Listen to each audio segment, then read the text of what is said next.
Hey everyone, this is acyuta-bhava from Nightlight Astrology, and today we're going to take another look at Venus's square with Neptune, which is perfecting today. We took a look at Venus-Neptune yesterday, took a look at a dream that I had. It was really interesting to share some of it was almost like a Venus-Neptune dream, and then we also took a look at an essay from James Hillman and an I Ching reading.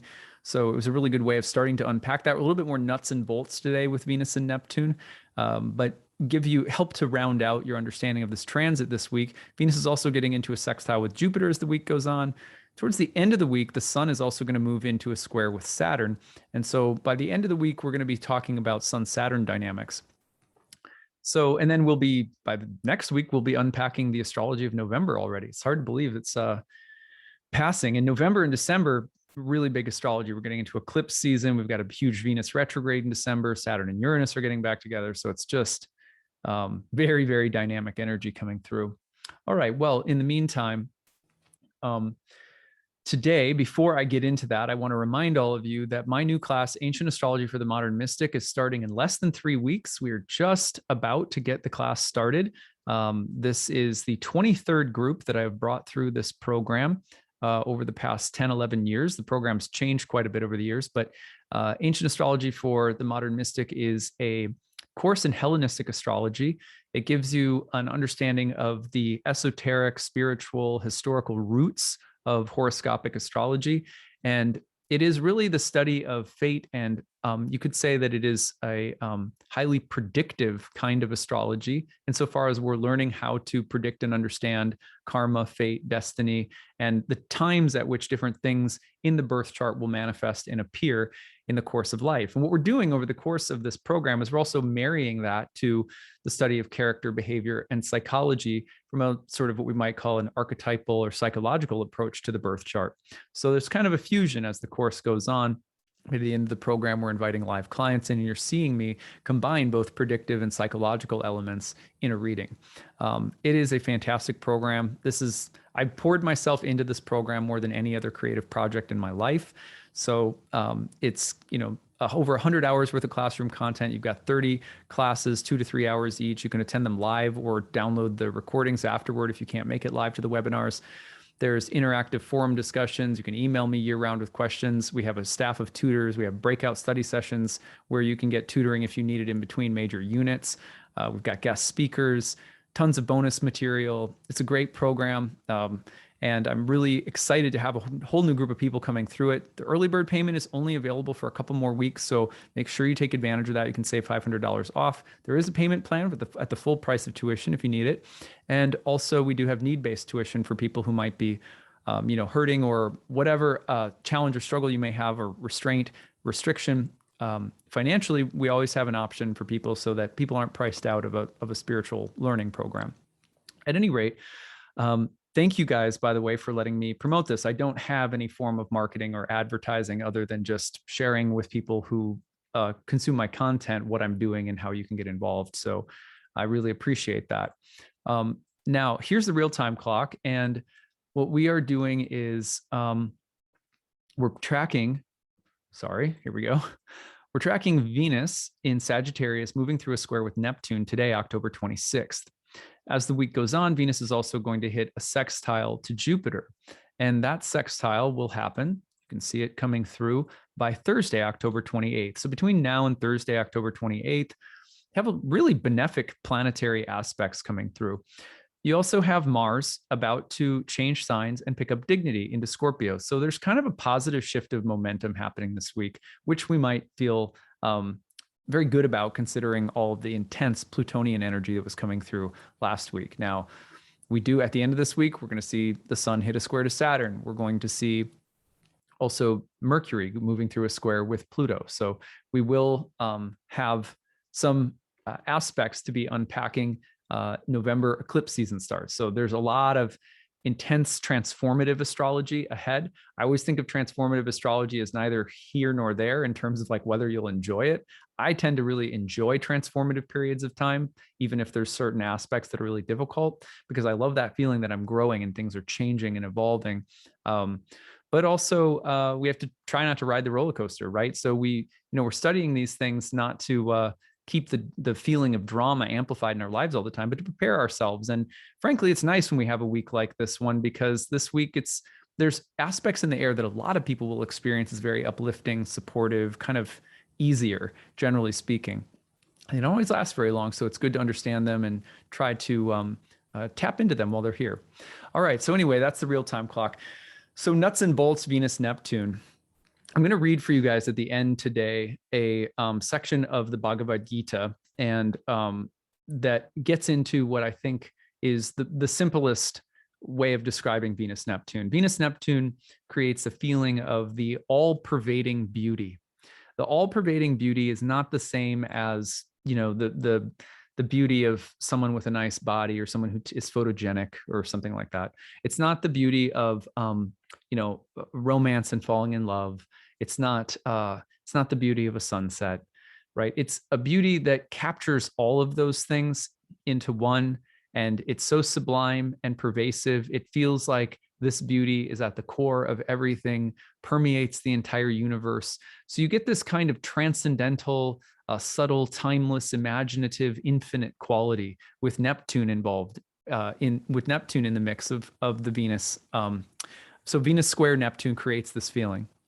And the way that I see this influence people's lives, there's two basic ways, and it's pretty much common for all Neptune aspects. There is a wonderful book that was written by Liz Green on Neptune called Neptune, and I want to say the Astrological Quest for Redemption or something like that.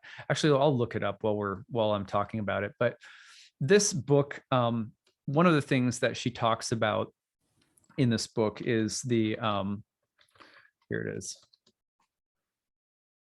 The Astrological Neptune and the Quest for Redemption. So if you guys want to read this book, by the way, one of my favorite books written on Neptune, here it is. I'll just post it up on the screen for you.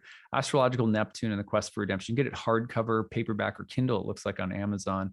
If you want to support Amazon, that's up to you. So at any rate, the feeling that Neptune gives us when it hits anything, but especially Venus, is the need for some kind of all-powerful, all-redeeming salvation and beauty.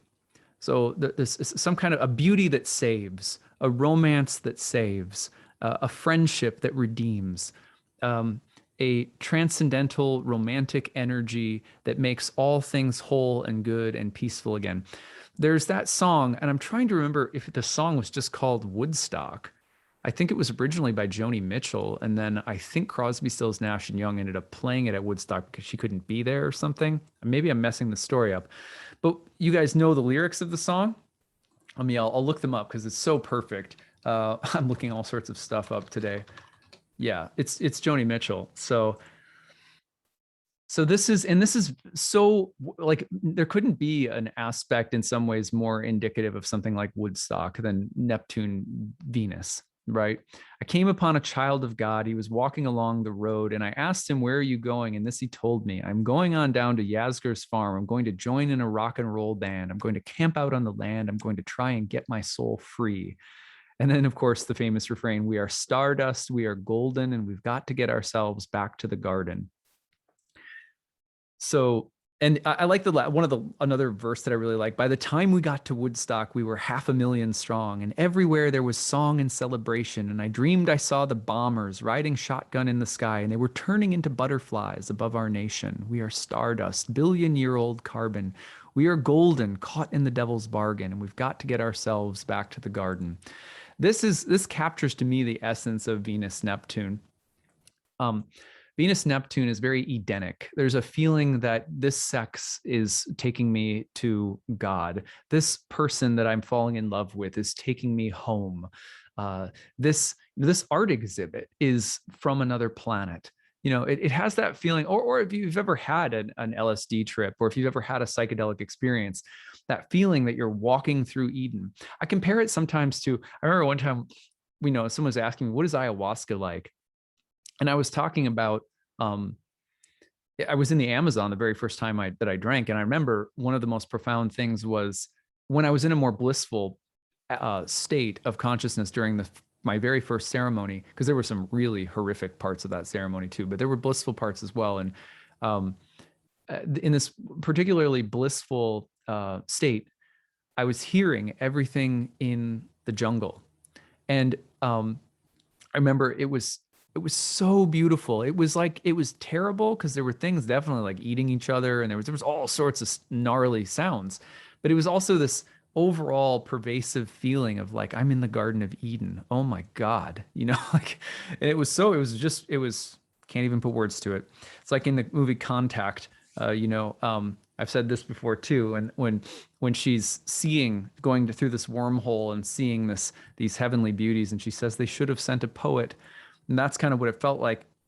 But a friend was asking me what was it like, and I said it's like the movie Avatar, when it's like these translucent, beautiful Edenic plants and flowers and all sorts of things.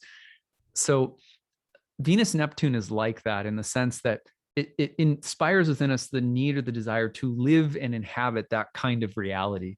And there's a feeling with Venus Neptune that it's here, it's right around the corner.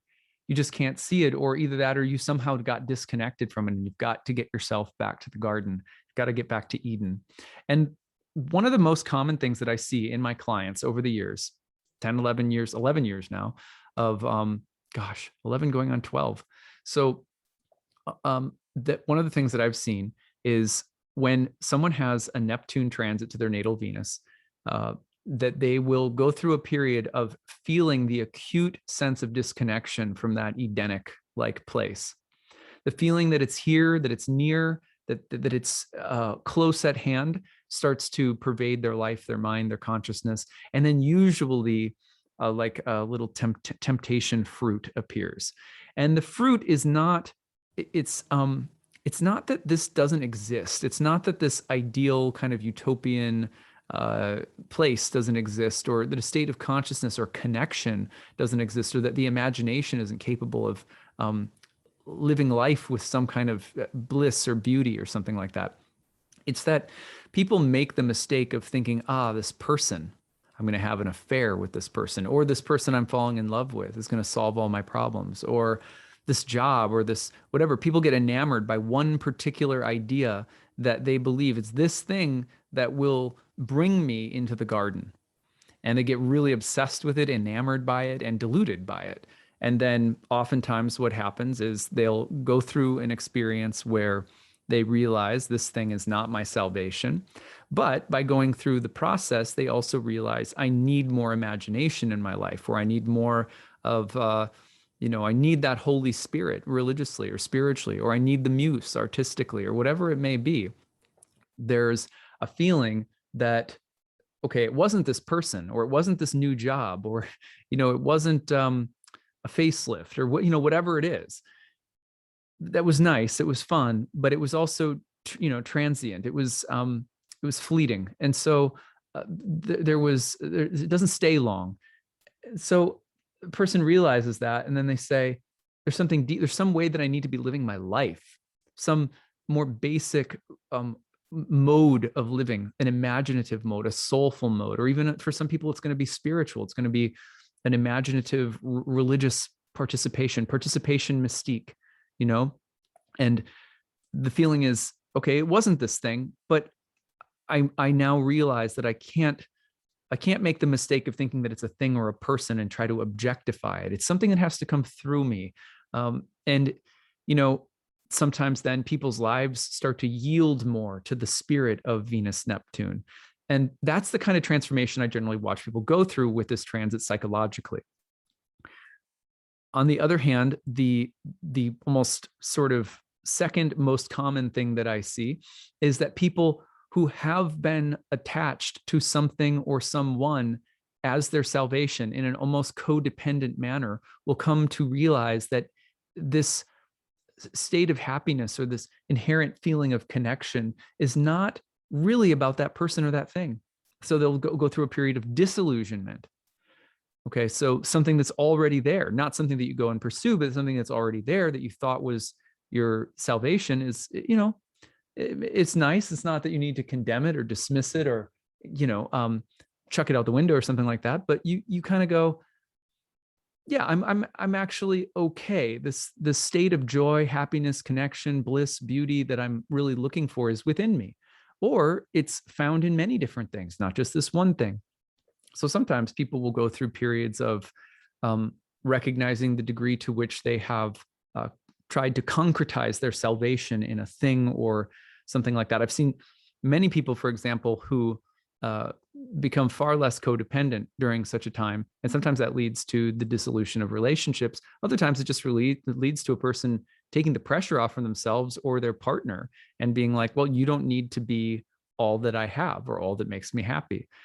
So I've noticed those kinds of things with Neptune. But overall, one of the things that's so beautiful about Venus Neptune is that feeling that there is an all-pervasive, divine, mystical state of union, beauty, connection, romance, friendship, fraternity, and sorority.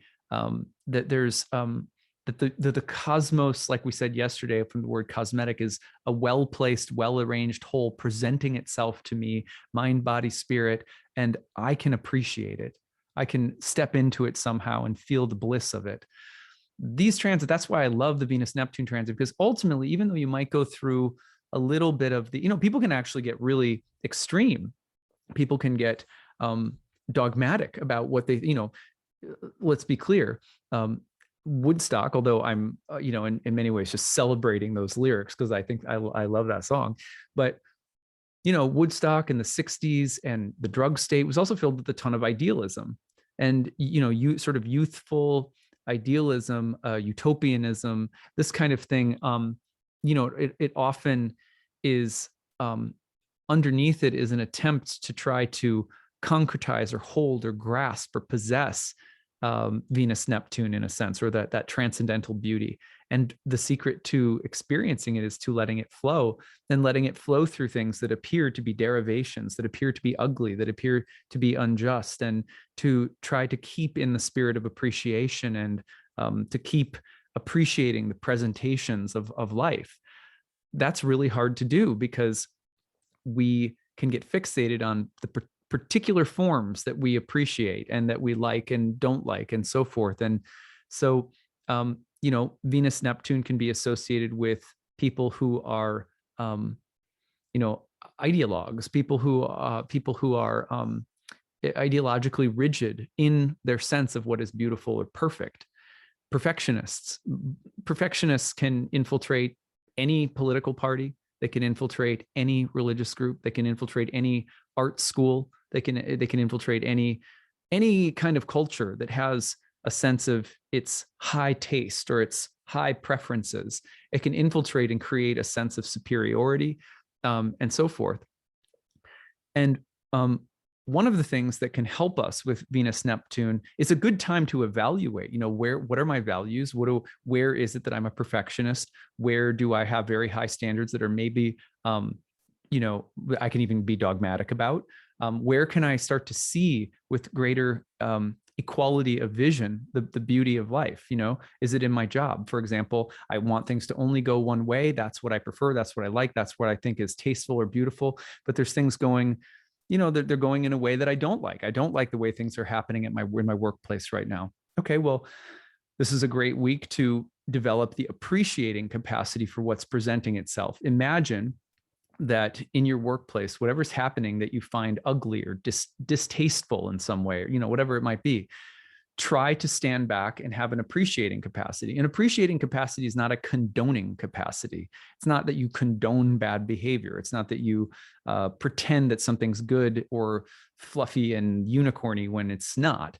An appreciating capacity is like the ability to stand back and look at, dark, melancholic artwork or something at a museum and to be able to appreciate that dimension of humanity or existence itself.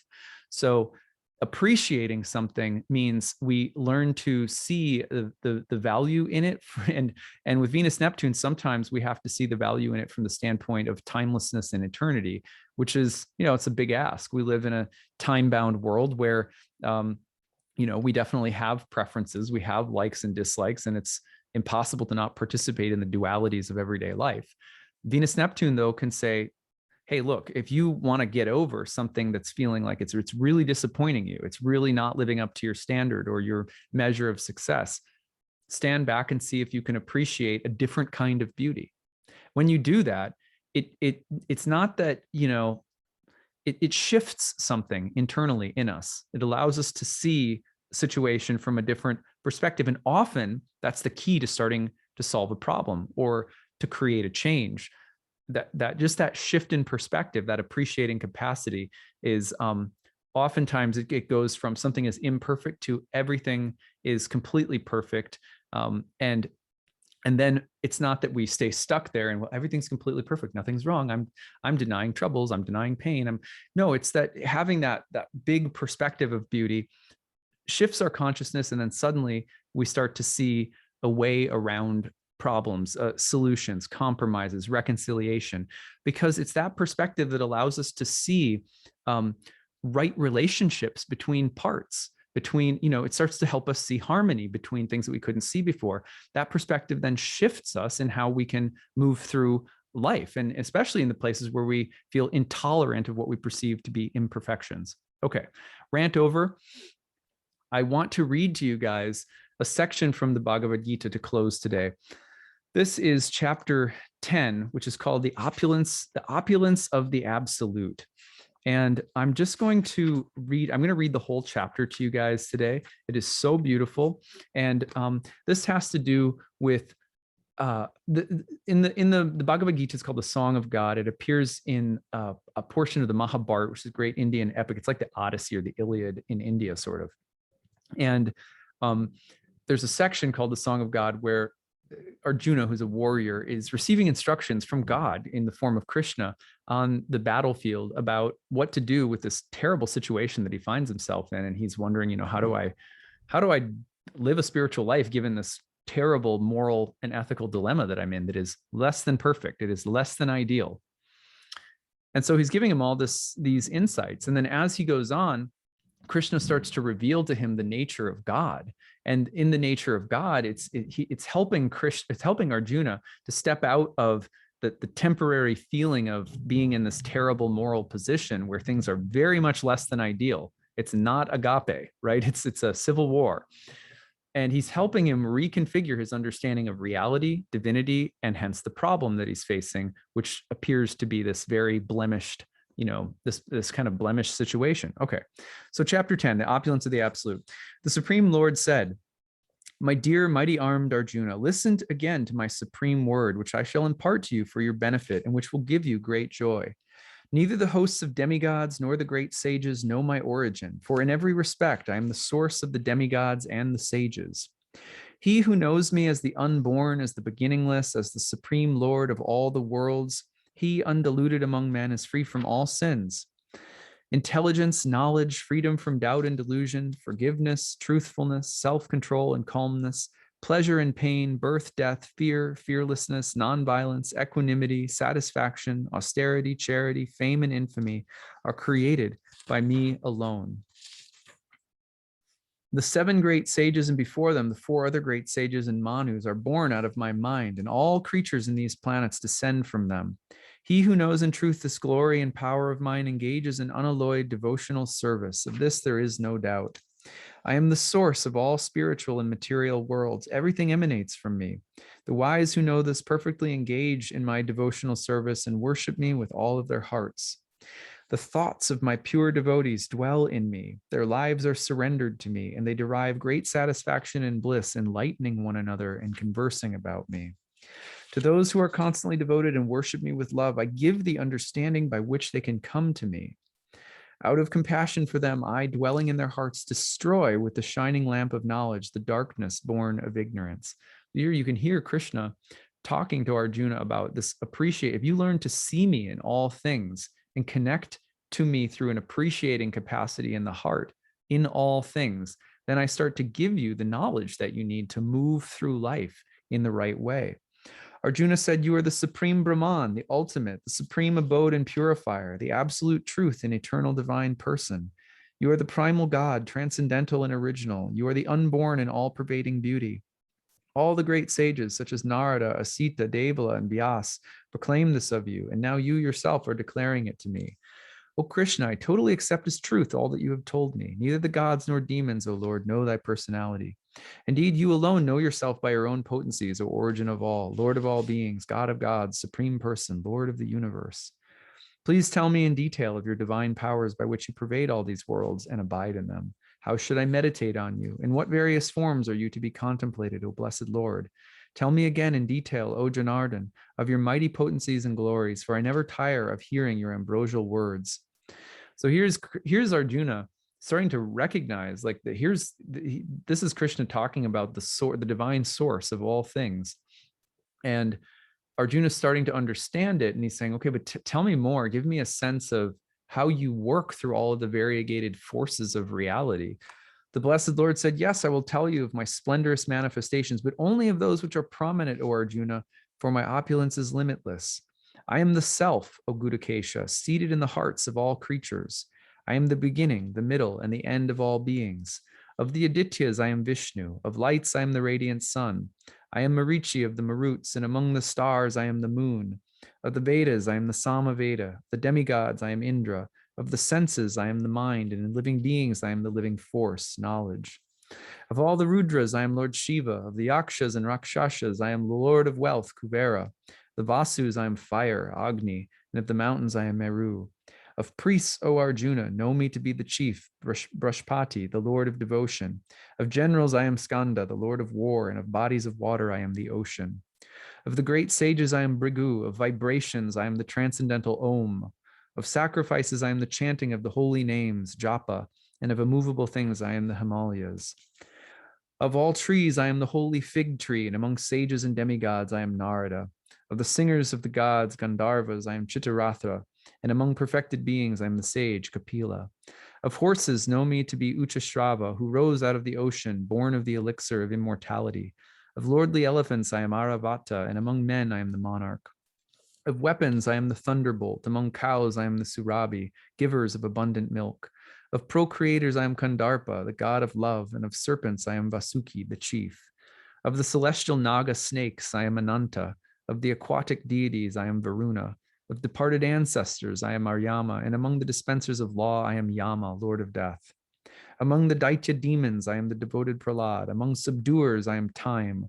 Among the beasts, I am the lion, and among birds, I am Garuda, the feathered carrier of Vishnu. Of purifiers, I am the wind. Of the wielders of weapons, I am Rama. Of fishes, I am the shark, and of flowing rivers, I am the Ganges. Of all creations, I am the beginning and the end, and also the middle, O Arjuna. Of all sciences, I am the spiritual science of the self, and among logicians, I am the conclusive truth. Of letters, I am the letter A, and among compounds, I am the dual word. I am also inexhaustible time, and of creators, I am Brahma, whose manifold faces turn everywhere. I am all devouring death, and I am the generator of all things yet to be. Among women, I am fame, fortune, speech, memory, intelligence, faithfulness, and patience. Of hymns, I am the Brihat Sama, sung to Lord Indra, and of poetry, I am the Gayatri verse, sung daily by Brahmanas. Of months, I am November and December, and of seasons, I am flower-bearing spring. I am also the gambling of cheats, and of the splendid, I am splendor. I am victory, I am adventure, and I am the strength of the strong. Of the descendants of Vrishni, I am Vasudev, and of the Pandavas, I am Arjun. Of the sages, I am Vyas, and among great thinkers, I am Ushana. Among punishments, I am the rod of chastisement, and of those who seek victory, I am morality. Of secret things, I am silence, and of the wise, I am wisdom. Furthermore, O Arjuna, I am the generating seed of all existences. There is no being moving or unmoving that can exist without me. Almighty conqueror of enemies, there is no divine end to my divine manifestations. What I have spoken to you is but a mere indication of my infinite opulences. Know that all beautiful, glorious, and mighty creations spring from but a spark of my splendor. But what need is there, Arjuna, for all of this detailed knowledge? With a single fragment of myself, I pervade and support the entire universe.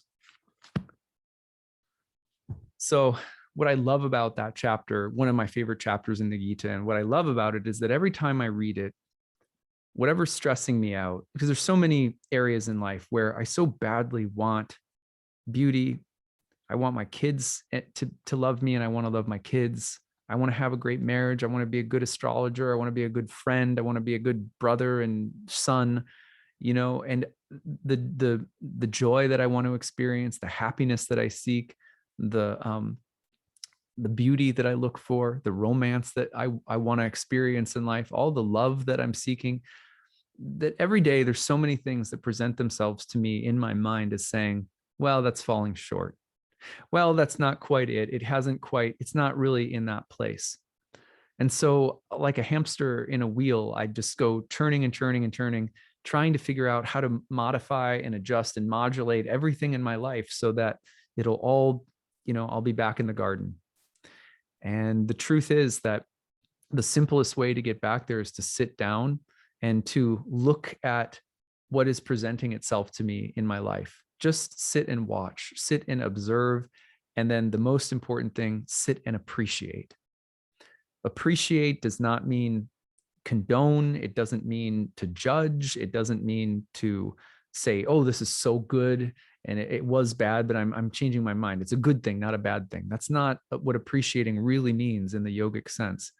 It means that I sit down and I just go, God, oh, look, there's God. Oh, look, there's God. How beautiful, how terrible, how confusing. And if I can come back to that space of just honest appreciating of experience itself, suddenly my life feels like I am in the garden. I've never left. It's right here. I don't have that often. Like, it's not like I can just turn the switch and be in that place. But what I've noticed is that, especially when Neptune transits come around, I realize that I'm going nuts trying to get to that beauty, trying to hold it, possess it, grab it, and I'm just trying too hard. I'm literalizing, I'm concretizing the things that I think will bring me that state of bliss and fusion. And what I really need to do is just sit back and appreciate. What I love about that chapter is Krishna's just, there's nothing that escapes in terms of like, well, Krishna's saying, well, tell me, what different kinds of powers and qualities do you have as like God, and Krishna's like, well, everything, nothing excluded, everything, silence and talking, darkness and light, loss and abundance, all of it. And he makes it very clear in that chapter too, that the people who are able to move through the light, who I illuminate move through life with some sense of grace, some sense of beauty, some sense of being connected to me, are the people who sit and appreciate with love and devotion my presence in all things. That's a practice. For most of us, that's a practice. Neptune transits over the life of my career are those transits that seem to inspire within people the need for some kind of practice. Maybe it's a creative art, maybe it's a spiritual thing, but the need to have some kind of appreciating capacity so that we can stay more deeply connected to those qualities that we seek, so we can have daily experience of happiness, bliss, beauty, romance, love, etc. So I'd love to hear your stories this week about Venus and Neptune. How are you guys doing? Use the hashtag grabbed. Tell us how the planets are showing up in your life. If you want to share it by email instead, just use the email address grabbed@nightlightastrology.com. And I look forward to breaking down. We'll probably take a little bit of a break from trans. I think tomorrow we're going to look at the misconceptions of the sign of Scorpio. I think we'll see. Then we have some other transits to visit toward the end of the week. So looking forward to seeing how your Venus Neptune experiences are going though. So please do share your stories and we will talk again soon.